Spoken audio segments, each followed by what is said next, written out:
l'organisation partenaire, le corps de conseil, le CCPA, ben, c'est une organisation paysanne qui a pour but finalement de promouvoir, de valoriser, puis d'encadrer finalement les regroupements villageois de production d'arachide.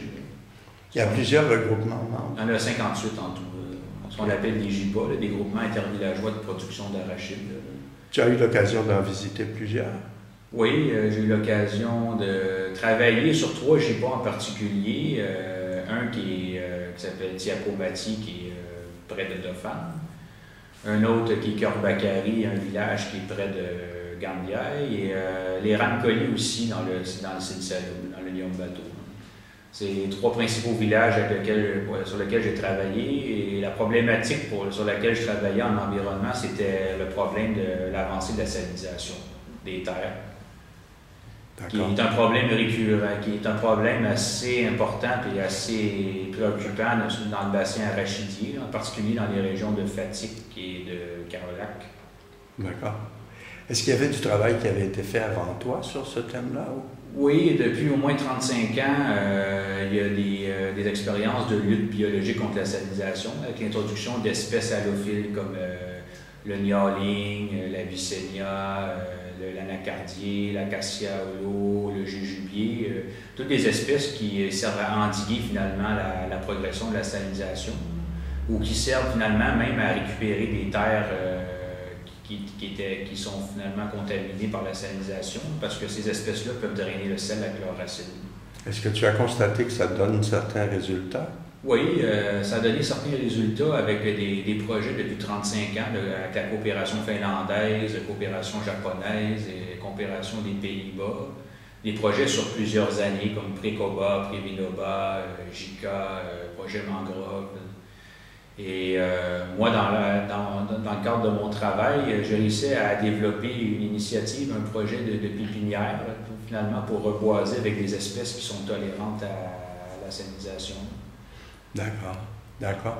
Tu as eu à donner des formations ou du renforcement de capacité? Oui, j'ai effectué 2 séances de formation. Une de formation théorique dans les bureaux du CCPA. Et pour l'occasion, j'ai inclus un animateur, un écologiste sénégalais qui est un ami, un ancien collègue de travail, qui est M. Landing Traoré, qui a travaillé pendant 5 ans avec le projet Mangrove pour le reboisement. Alors lui, bon, c'est un fermier, là, en plus un agriculteur et un écologiste. Il est venu pour m'appuyer pendant les séances de formation. Là. Alors, je lui ai montré en même temps aux bénéficiaires qu'il y avait des talents aussi au Sénégal à exploiter, que le volontaire étranger aussi n'était pas nécessairement une personne qui devait être considérée comme qui a réponse à tout. Il pouvait inclure finalement des personnes ressources locales pour les faire connaître, les faire découvrir, parce qu'il y a des génies dans nos villages. Dans les villages au Sénégal, il y a des vrais génies, mais malheureusement, ces gens-là, souvent, ils ne sont pas mis dans la lumière. Ils sont souvent négligés. On va préférer faire venir un grand universitaire ou quelqu'un qui n'a pas vraiment d'expérience sur le terrain, alors qu'on a des gens qui sont très compétents, mais on ne les connaît pas. Tu es satisfait de ta propre performance dans le cadre de ton mandat? Oui, j'ai réussi quand même avec le peu de moyens à ma disposition à monter un projet qui est très intéressant, qui est primordial aussi en même temps parce qu'avec l'avancée de la salinisation, c'est un enjeu qui est primordial pour la sécurité alimentaire. Le combat contre la salinisation est un enjeu primordial pour la sécurité alimentaire du Sénégal parce que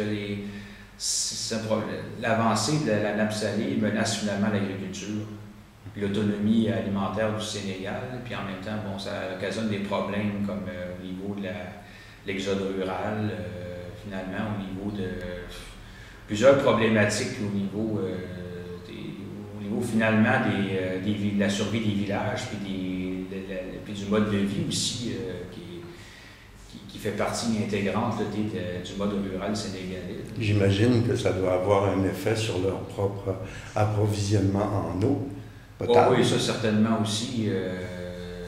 La contamination des sols, mais aussi des nappes phréatiques. On peut le voir même autour de Kaolack. Kaolack, je veux dire, il y a un gros problème de contamination par le sel. Juste l'eau finalement qui sort du robinet. Elle est légèrement saline, hein? Oui, c'est ça. Affectée par la... Déjà affectée. Puis on peut le voir aussi que tout autour de Kaolack, la mangrove a disparu depuis les années 70. Hein. D'accord.